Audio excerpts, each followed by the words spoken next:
my last statement there. Didn't want to leave you hanging.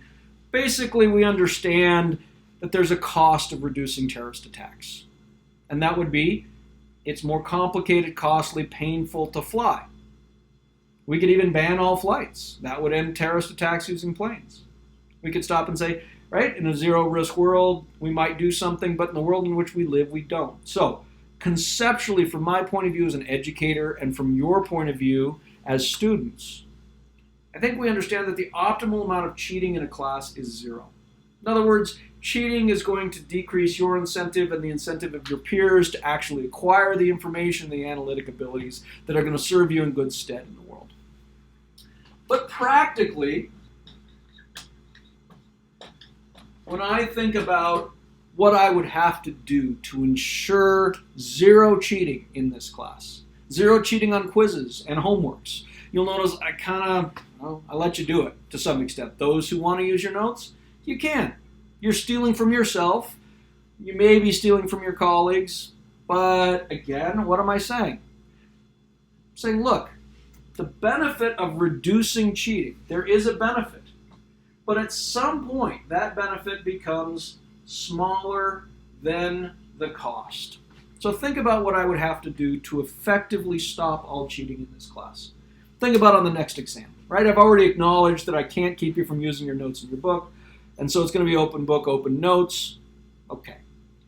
I'd rather it not be that way. I think your lives would actually be easier if it wasn't that way. But let's say that we're back to the classroom experience, and I'm trying to eliminate all use of books, notes, etc. Well, what am I going to need to do? Effectively, at some point, I'm going to have to give you all cavity searches. You're all going to have to take the exam completely naked. We'll probably need to record you taking the exam perfectly naked so that we can have a playback later on to double check that you aren't using some notes somewhere. And I think we all understand, at some point, that's not an attractive world. Certainly not if I'm one of the people who's taking the exam, right? There is a cost to reducing cheating, and the optimal amount in the real world of cheating in classes, from the point of view of educators, not necessarily the point of view of the students, but the optimal amount of cheating isn't 0.